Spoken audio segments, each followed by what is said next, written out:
Shalom Harim, bienvenidos todos a esta entrega tercera del tema de la deidad del Mesías, ¿de acuerdo?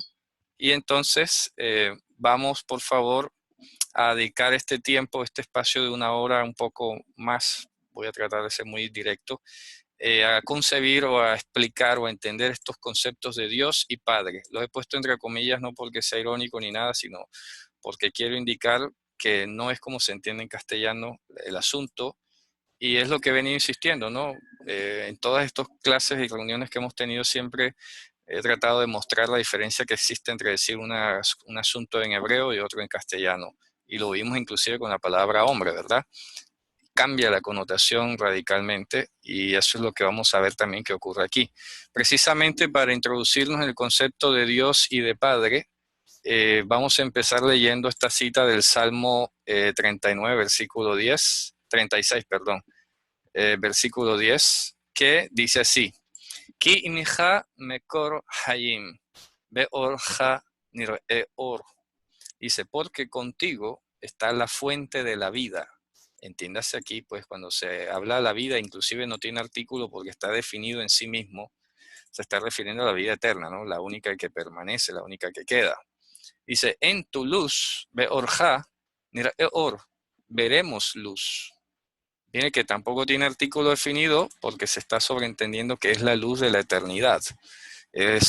Algunos le han llamado, y lastimosamente los cabalistas se han tomado o se han robado ese concepto de la luz del infinito, que no debería verse infinito, sino la eternidad, más exactamente. Una cosa es infinito y otra cosa es la eternidad. Entonces, este salmo está escribiéndolo, está contenido digamos, en la revelación que recibe el rey David y todos los que compusieron esta sección. Y es la fuente de Israel, que es lo que dice a continuación el Salmo 68, verso 27. La cita que estoy diciendo aquí es en hebreo. De repente en el castellano tienen que retroceder un verso o adelantar uno, porque la verdad no sé si en castellano a veces ponen los títulos o no los ponen de los salmos, y eso afecta que a veces tenga uno o un verso menos o dos. Entonces dice el Salmo 68, 27, Bemak Helot, dice, en los coros, Barajú Elohim, proclamen lleno de bendiciones, o sea, proclámenlo en sentido, anúncienlo a Elohim, a Adonai. Miren, nombre propio. Adonai es nombre propio. Desde la fuente de Israel. Mimkor Israel. Desde la fuente de Israel. Entonces, esta palabra Mkor, que está aquí, es la misma que sale acá, Mkor, como la fuente de la vida. Entonces, ¿a dónde vamos con esto? Que vamos a estudiar hoy cómo los términos de Elohim y de Abba, en hebreo, tienen una connotación totalmente más allá o diferente de lo que hasta ahora hemos visto en castellano como Padre y Dios. Y vamos a ver de qué se trata. Bien, acerca del concepto de Dios. Ya antes, y los que hayan visto los vídeos en otras oportunidades, habrán escuchado quizás que en hebreo tenemos tres términos para referirnos a este personaje central de la escritura, nuestro soberano rey, y que en castellano ha sido traducido indistintamente como Dios, pero son conceptos o ideas totalmente distintas. Por ejemplo, a él que lo traducen como Dios, y ustedes pueden verificarlo inclusive la Septuaginta en griego, siempre usó teos porque no tiene otra palabra. ¿Qué más vamos a hacer? No tiene más, toca poner teos, pero no vamos a decir que teos entonces da igual ponerlo donde sea. ¿Ok?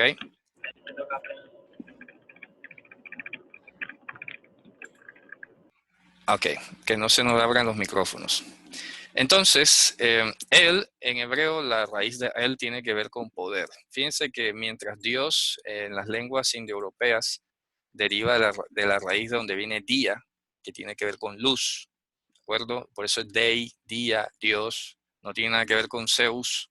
Zeus, que se dice Dios en griego, es un cognado, pero en realidad también deriva de la misma raíz indoeuropea de luz. Entonces, mientras los europeos pensaron en luz, seguramente por el frío quizás, quién sabe, en hebreo se pensó, y en las lenguas semíticas se pensó en términos de poder, de poder como tal, la fuente del poder. Una cosa es autoridad, otra cosa es fuerza, y la otra como tal es el poder, ¿no? De donde emanan las demás delegaciones, ¿no? El poder judicial, poder, digamos, administrativo, etcétera. Bien, él es entonces como un nombre propio y no debería traducirse en realidad, porque estamos hablando como de una atribución de un nombre propio, como si fuese una descripción, y no es posible traducirlo como Dios, porque no se está refiriendo a eso. Se está refiriendo en mucho al poder de Dios, tal vez. La palabra Eloah, que es la que tenemos aquí he colocado la pronunciación resaltando en mayúscula las consonantes y dejando en minúscula las vocales allí, para que más o menos se orienten. Aparece en todas estas citas el Salmo 18:32, 50:22, 114:7. Técnicamente la palabra Eloah solo aparece entre los Salmos y en Job. Muy raramente usted la va a ver en el Pentateuco o en los profetas. Casi no va a aparecer. Eso llama mucho la atención. Entonces, la palabra Eloah sí es la palabra genérica que en casi todas las lenguas semíticas se usa para referirse al Ser Supremo. Por eso tiene parecido con Allah o Elah en arameo o Ilah en acadio, porque es la palabra genérica. Así, esta sí es la que equivaldría a Dios, como lo usamos en castellano para referirnos al Ser Supremo. Esto es algo que yo, repito, he ya dicho antes en otros vídeos, en otras clases. No aquí, pero sí en otros vídeos de YouTube. Entonces, una cosa es él, otra cosa es Eloah, y otra cosa es Elohim, que aparece en Génesis 1:1, 2:2, 3:4, 3:1, etc. Eso, pues, va a aparecer, es la más abundante. Es la palabra que se dirige a la deidad o a los atributos de Dios, o sea, de Eloah, con énfasis en el amor entrañable, lo cual concuerda además en buena medida con lo que está escrito, creo que es 1 Juan 4:4, ¿no? Elohim hu rahamim. Dios es amor. ¿Se dan cuenta?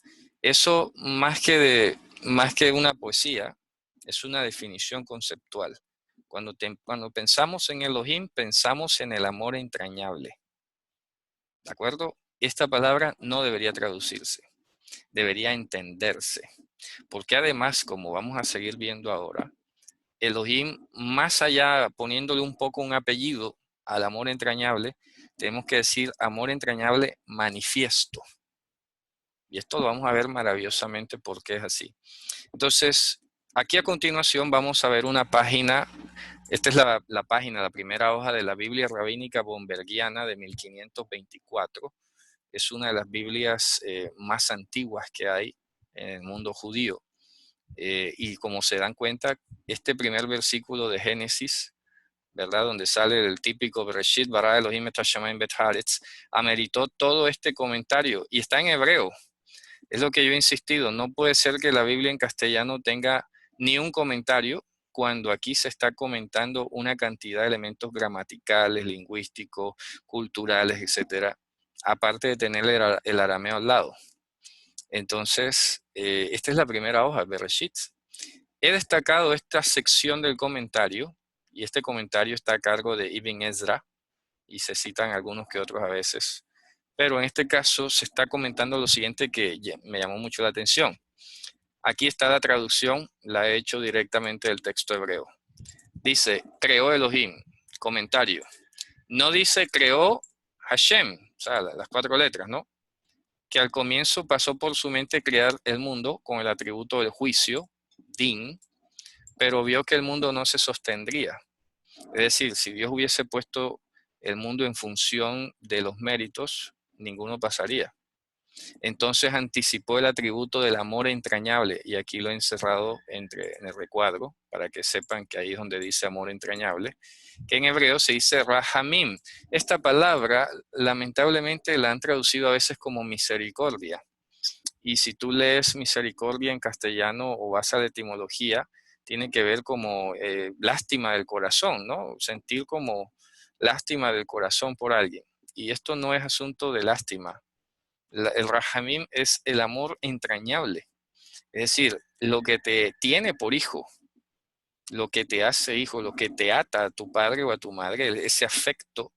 En el Nuevo Testamento lo llaman amor entrañable o afecto natural. Se está refiriendo a rahamim. Entonces, esto es lo que, repito, traducen como misericordia en un 80-90% de los casos. Y no se refiere a eso. Se refiere al amor entrañable. Este amor entrañable entiéndase como un amor incondicional, de que a pesar de que tu hijo falla y todo, pues sigue siendo tu hijo. Tú no tienes a tu hijo con condiciones. Bueno, si me fallas, deja de ser mi hijo. Me explico, esta palabra es la que describe ese lazo incondicional que a pesar de que a veces contenga castigos o todo, prevalece siempre el estado natural que es el del afecto positivo hacia los hijos. Entonces dice, y a este atributo del amor entrañable o Rahamim lo compartió con el atributo del juicio después, que es lo que está escrito en Génesis 2.4, en el día de hacer Hashem Elohim la tierra y los cielos. Quiere decir que primero prevaleció el amor cuando organizó, y lo hemos dicho también, organizó los cielos y la tierra, y ya cuando los organizó y comienza a establecer pues unas leyes, unos órdenes, sí, entra sin duda el juicio, ¿verdad? El din, pero eso nunca va a anular Rahamim. Entonces lo que tenemos que ir empezando a tener muy presente es que el estado natural de Dios es Rahamim. Elohim es Elohim porque es Rahamim. Por eso dice Dios es amor. Elohim hu Rahamim. Esa es la esencia. Pero Satanás ha metido tanto la idea de que Dios es un juez feroz, amargado, que como que no tiene hijo a nadie porque a todo el mundo lo castiga y lo mata. Eso es una mentira satánica. Dios es Rahamim. Elohim hu Rahamim. Que hay veces que hay juicio, sí, pero el estado normal es Rahamim. Por eso es que vamos a seguir viendo ahora a Dios. Israel le llamó padre y yo soy tu padre, lo vamos a ver en Éxodo, en otras citas, porque esa es la relación. En el Salmo 103 lo dice también, que Rahem Albanim, así como tiene un amor entrañable, ese afecto natural incondicional, un padre por el hijo, Riham Adonai al Yereav, ese mismo amor entrañable y afecto natural incondicional ha sentido Hashem por los que le aman. Imagínense ustedes. Ha tenido, ¿no? Más allá que el sentimiento, es lo que Dios ha determinado por su naturaleza. Su naturaleza es Rahamim. Lo excepcional es el Din. Por eso es que al final dice que hasta ahora está la profecía, la fe y el amor, creo que es verdad. Pero al final va a quedar es Rahamim, el amor. El amor entrañable, que es el afecto natural de Dios, su estado natural, su esencia natural. Entonces, quiero llamarles la atención en el sentido de que cuando hablamos de la palabra Elohim, nos estamos refiriendo a Eloah en su afecto natural, en su estado natural, en cuanto a lo que nos manifiesta a nosotros. Por eso agregué ahorita, hay que agregarle el apellido amor entrañable manifiesto. A eso. Por eso dice, el amor de Dios ha sido derramado en nuestros corazones. Esa expresión, amor de Dios, no hay necesidad de poner amor de Dios en hebreo. Basta decir Elohim. Elohim ha sido derramado en nuestros corazones. O simplemente poner Rahamim ha sido derramado en nuestros corazones. Porque ya el concepto viene empapado. Si decimos Elohim, implica Rahamim. Si decimos Rahamim, implica Elohim. Entonces, cuando tú vas a pasar al griego esta idea, te toca como explicarla un poco, que es lo que yo hago aquí cuando paso al castellano. ¿Por qué? Porque necesitas colorear un poco más la idea para que se entienda mejor, para que quede un poco más precisa, un poco más ajustada. Lo hermoso de esto es cuando dices Elohim ya estás diciéndolo todo, cuando dices Rahamim lo estás diciendo todo. Y allí entonces cómo de un idioma a otro se van alargando. Y a veces, como bien decía Einstein, cuando agregamos muchas palabras es donde vienen a veces las dificultades de entendernos.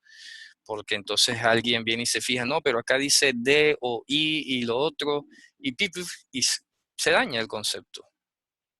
En cambio, en hebreo es una sola pieza, es como un disco duro de esos de ahora, que vienen, ya no vienen mecánicos, sino una sola cuestión allí, ¿verdad? No me acuerdo cómo es que se llaman ahora, SSD, pero las siglas no me acuerdo. En cambio, antes eran disco duro, era mecánico y todo esto. En cambio, ahora es una sola integración de un sistema que acumula información. Bueno, algo así para que nos hagamos la idea. Entonces, fíjense que me llama y me gusta mucho de que este concepto del amor entrañable, de la, del atributo de la misericordia, del amor entrañable, esté en un comentario tan antiguo y que además coincida y haga eco y amén de lo que nos ha dicho mucho antes de 1524 el Evangelio. ¿Ok? Bien, aquí por ejemplo, ahora vamos a entrar al tema de Abba. Porque la palabra Elohim, yo creo que no sé si alguien tiene alguna pregunta o si ha quedado claro antes de avanzar. No sé. Si alguien tiene una pregunta, se agradecería que la hiciera por el chat para pues evitar que todos abran el micrófono a la vez y bueno, y todo esto, ¿no? Para una cuestión de orden. Si no, la dejamos para el final también. Al final sí podemos ir sorteando. Pero quiero que tomen nota que si tienen una duda, una inquietud, pues la noten, ¿de acuerdo? Y me pregunten para que no se nos escape nada. ¿Cómo se estructura Elohim? Bueno, no entiendo mucho la pregunta. Esto es una palabra, repito, que sería visto a veces y algunos lo tratan de ver como el plural de Eloah, pero resulta que esta palabra inclusive también tiene usos que no hay que desconocer. Aquí estamos hablando del uso primario. Sabemos que, por ejemplo, se usa en plural, y ya lo he dicho también en otras clases, que la palabra Elohim se utiliza para denominar, como bien lo enseñó nuestro maestro, a todo aquel a quien vino palabra de Dios. A todo aquel a quien vino palabra de Dios, es decir, a todo portavoz, a todo embajador de Eloah, se le llamó Elohim. Ya eso es otro caso aparte, esa es otra connotación. Entonces, un Elohim puede ser un ángel, puede ser un juez, puede ser el sumo sacerdote, puede ser un profeta. Esos son Elohim, ya eso es otra connotación. Por eso es importante el contexto. No podemos hacer como de pronto en castellano que rojo es rojo aquí y allá donde lo pongas. Acá este caso Elohim no siempre va a significar igual en todos los casos donde aparece porque todo tiene un contexto. Entonces, si estamos hablando ahora mismo de Elohim como el amor entrañable y manifiesto, amor entrañable y manifiesto, otra cosa es cuando ya en el contexto se especifique que estamos hablando de estos embajadores de Dios, o en tercer lugar, también puede ser el tema de los Elohim de los pueblos, ¿no? Porque esa palabra Elohim se utiliza también cuando se refiere a los dioses de las naciones, y bien cabríamos decir el amor entrañable de las naciones es palo, es un madero. Kol Elohei Ha'amim Elilim significa todos los Elohim de los pueblos son madera, es decir, algo que no se siente, que no percibe, que no es sensible. O sea, sí quiero que me sigan por allí, ¿verdad? Esta palabra Elohim lo traducen los dioses, pero es que en realidad no hay dioses. Que las naciones, o hay algunos que se llamen dioses, no los hace dioses. Eso es una simple forma de expresión, ¿no? Es una simple forma de hablar con ironía. Como cuando el profeta Eliyahu les decía, bueno, griten más fuerte, de pronto Dios está dormido o algo. Bueno, ahí está usando esa palabra, pero en un sentido muy irónico. Entonces, todo va a tener un contexto y quiero que eso lo tenga muy presente. Por eso estoy partiendo de aquí, ¿no? El concepto primario de Elohim. Y otra cosa es cuando se habla de los embajadores y todo lo demás. ¿Ok? Alguien había escrito en el chat, vamos a ver. Digamos que Elohim son aquellos a quien Dios manifiesta su amor. Sí, exactamente. Se puede ver como los elohimizados o elohimizantes. ¿Ok? Josécho, ¿ha quedado clara la pregunta cuando me preguntabas cómo se estructura Elohim? ¿Puedes decirme Sí, si sí? sí, ha quedado claro, Ok, gracias. vale, perfecto. Bien, entonces continuamos. Vamos a ver, continuamos. Ya saben, no me van a salir después. No, es que mira, que aquí dice Elohim y ahí no puede ser amor entrañable. Hombre, ya he explicado que eso es otro contexto.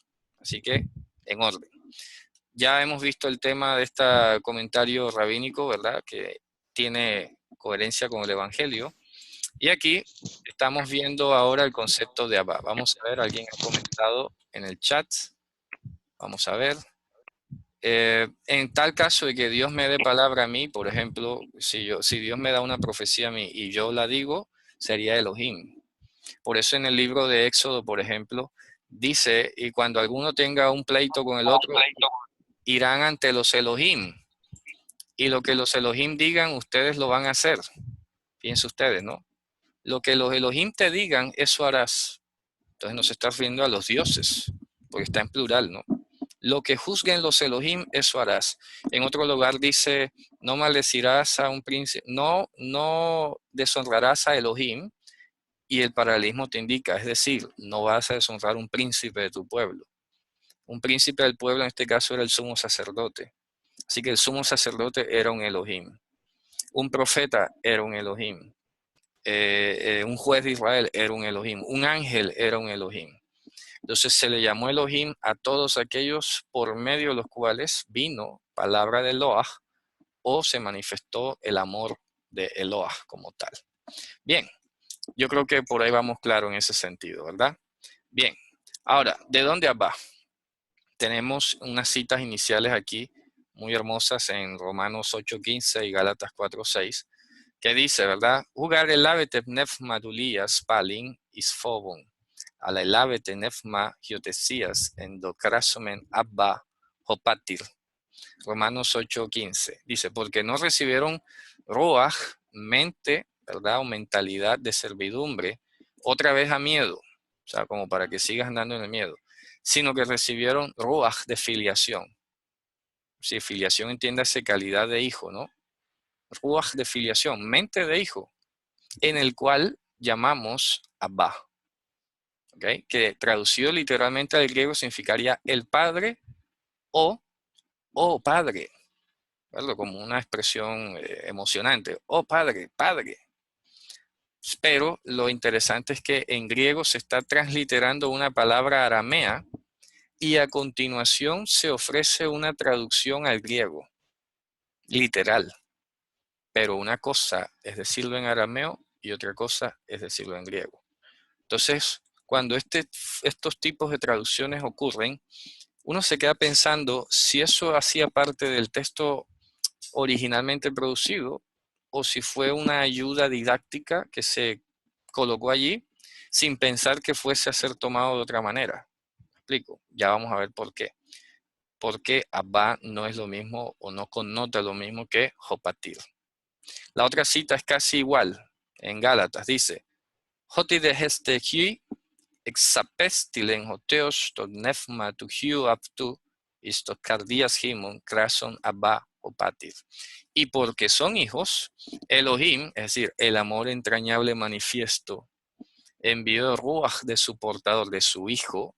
Por eso he puesto aquí su portador, porque ya estaremos hablando más detalladamente de la palabra hijo, ¿verdad? Pero ya he dicho antes que es heredero o portador de la herencia, portador de los derechos de herencia, hacia los corazones de ustedes clamando Abba, clamando Abba. ¿Qué significa entonces Abba? Es la pregunta. Y eso es lo que vamos a intentar responder ahora. Aquí. Lo que debes saber antes de todo. Primero, que la palabra Abba es aramea, no es hebreo. Y no sale en el pacto de los antiguos, es decir, en el Antiguo Testamento. No sale, es aramea, sino que es propia de la época del Segundo Templo. Segundo, sus significados son originante, fuente, principal, cuna y finalmente el padre o papá. Aquí les he traído unos ejemplos de unos términos hebreos propios del judaísmo del Segundo Templo, que es el Avot Melachá y Avhatum'ah. ¿Qué significa Avot Melachá? Si yo traduzco esto literalmente, significa padres de obras, padres de obra.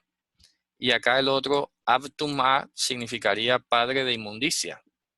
¿Qué significa eso? ¿Cómo así que padre de obra y padre de inmundicia? Eso sería si yo lo tradujera literalmente.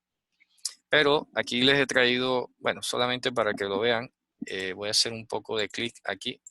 A ver, ¿se perdió el hipervínculo? Parece que sí, no sé.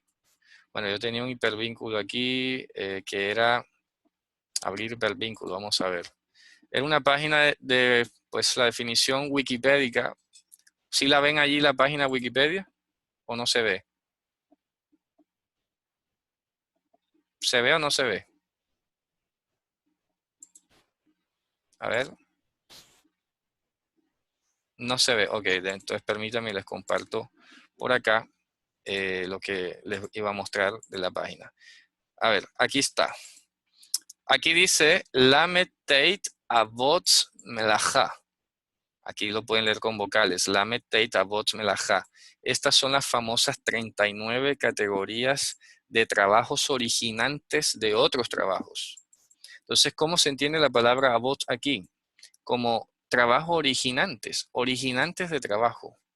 Son las 39 prescripciones o prohibiciones que hace el judaísmo rabínico, no la Torá, de lo que no se puede hacer en Shabbat. Y bueno, aquí está toda la definición, toda la discusión de dónde vienen. Aquí están todas esas famosas obras, aquí están numeradas, si las quieren numeradas, se les tiene como quieran. Ahí están, con toda la explicación. Esto, como se podrán dar cuenta, no existe en castellano. Solamente sale en inglés, Chestina, no sé qué idioma será este, francés, la loiva, no sé, y neerlandés y yiddish. Por eso es que esta información escasea en castellano. Sería ideal tenerla en castellano, ¿no? Poderla consultar así de rápido, así de genial todo esto. Pero bueno, se las muestro solamente por el uso del tema de la palabra abba o abots, que es plural en este caso, y se está refiriendo a los originantes de trabajo. Ejemplo, si yo salgo en Shabbat en moto, la moto es potencialmente un padre de trabajo. ¿Por qué? Porque si se me vara, ya me pone a trabajar. Me toca arrastrarla, me toca poner a alguien a que me trabaje para que la infle, para que la arregle. Entonces, cada actividad, de repente, de acuerdo a su naturaleza, puede originar otras tantas obras. Y por eso es que se habla de que estas son las que terminarían profanando el Shabbat, Hilul Shabbat. Pero bueno, eso es un tema rabínico, ¿no? La Torá no habla mucho sobre esto. La Torá no plantea ese tipo de discusiones.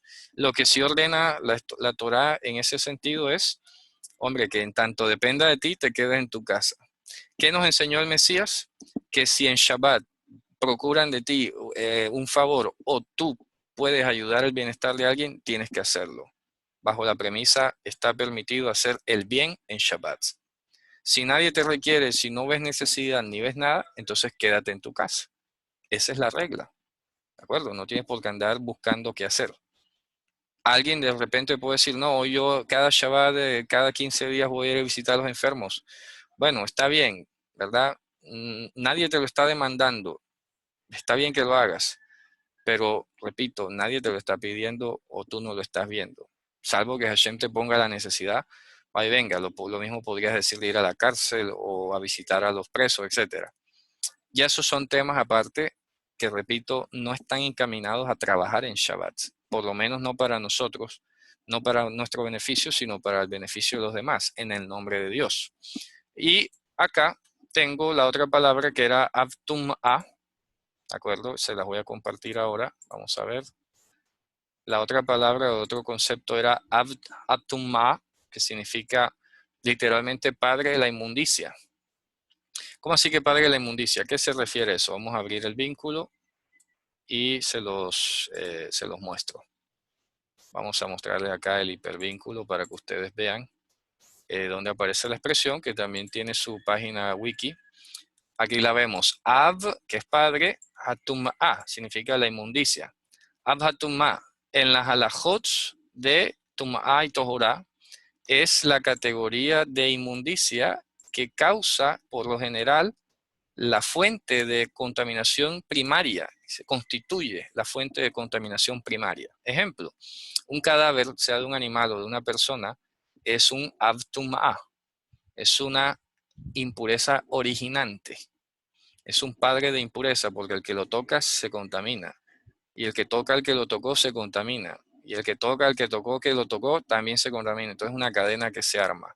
Él ahí solo, por sí solo, sin moverse y sin nada, es padre de inmundicia. Contiene una inmundicia en sí misma de donde originan todas las demás inmundicias, en todas las demás desorganizaciones que hemos hablado, ¿no? Las demás limitantes o inhabilitantes, como se quiera llamar también la palabra tum'a. Entonces, quiero que veamos que este concepto de padre, de Av, es mucho más amplio que la filiación padre-hijo, allí que de pronto solo tenemos atada en castellano. Entonces, con estas ideas, vamos a volver a nuestra presentación y a ver un poco más allá. Tercero, el equivalente de Abba, que es arameo, en hebreo sería Ha'av, que sería el padre o padre. Pero fíjense que ya no connotaría lo mismo decirlo en hebreo que en arameo. Vamos a ver por qué. Porque ya en arameo se utilizó, distinto del hebreo, para expresar la revelación de la esencia o la sustancia de Eloah antes de la creación. Entonces, si hemos dicho ya que Rahamim es el atributo o la esencia de Dios revelada, ese amor entrañable revelado, entonces Abba es esa esencia o sustancia de Dios antes de la creación. ¿De acuerdo? Es decir, el amor entrañable preexistente, antes de que nosotros lo conociésemos, antes de que se manifestara a nosotros. A eso se le llamó Abba.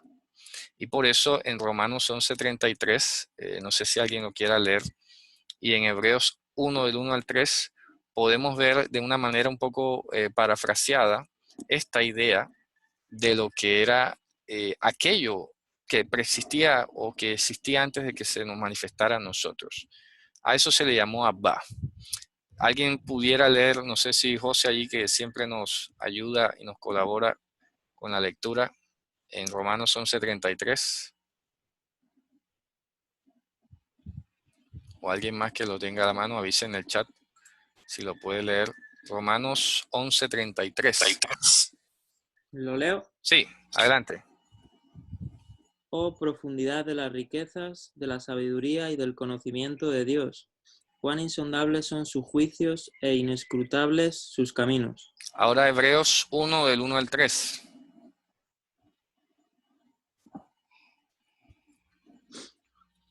Dice, habiendo Dios hablado en el tiempo antiguo, muchas veces y de muchas maneras a los padres por los profetas, en estos postreros días nos habló por medio del Hijo, a quien constituyó heredero de todas las cosas, por el cual también hizo el universo, quien siendo el resplandor de su gloria y la imagen misma de su ser, y quien sustenta todas las cosas con la palabra de su poder, habiendo efectuado la purificación de los pecados, se sentó a la diestra de la majestad de las alturas. Correcto. Bien, ahí inclusive cuando se traduce la palabra ser, en griego sale la palabra hipóstasis. Hipóstasis significa la instancia última, la esencia, la substancia. Hay algunas versiones que creo que sí ponen la imagen misma de su substancia. ¿De acuerdo? Substancia en griego, hipostasis, significa la instancia del fondo, la de abajo, es decir, la última. Por eso yo traduzco la instancia última, la que está en el fondo. Hipostasis. ¿Ok? Esa es como está compuesta en griego. Entonces, estamos viendo que todo esto que se dice en el prefacio de Hebreos, en el versículo 1 y 2, dice Elohim, ¿verdad? O Eloah había hablado a los padres antes por los profetas, en estos postreros tiempos nos habló por medio del Hijo, a que constituye heredero tal. Entonces dice que Él es la imagen misma de su sustancia, la imagen misma de su sustancia. Es decir, que lo que nosotros hemos venido a llamar Hijo es el amor manifiesto de Dios, es Elohim. Y Elohim, en cierto modo, es la manifestación de ¿qué? De Abba. ¿Sí me explico? Así como hemos acostumbrado a decir que el Hijo viene del Padre, etcétera, para que hagamos el ejercicio y veamos las cosas desde otra perspectiva, tendremos que decir que Elohim no es otra cosa que la manifestación de Abba. ¿Se dan cuenta? Porque Abba es la esencia de ese amor entrañable, no revelado, que ha preexistido desde antes, que es insondable, que es inconmensurable, etcétera, y que de ese Abba ha manifestado un Elohim. Entonces, no solamente manifestó un Elohim en términos de un amor entrañable hacia nosotros, sino que lo ha personificado en lo que llamamos hijo. Entonces, con toda razón dice que el hijo procede del Padre. Entiéndase hijo, amor entrañable revelado, si lo quieren ver desde otra perspectiva, aparte de la de heredero y todo lo demás. Pero en la dinámica de lo que estamos hablando hoy, Elohim no es otra cosa que la cara manifiesta de Abba. ¿De acuerdo? Y por eso Elohim era todo aquel a quien Abba se manifestaba. ¿De acuerdo? Un ángel, como dijimos, un profeta, un sumo sacerdote, todo lo demás. Ok, hay alguien que me está comentando.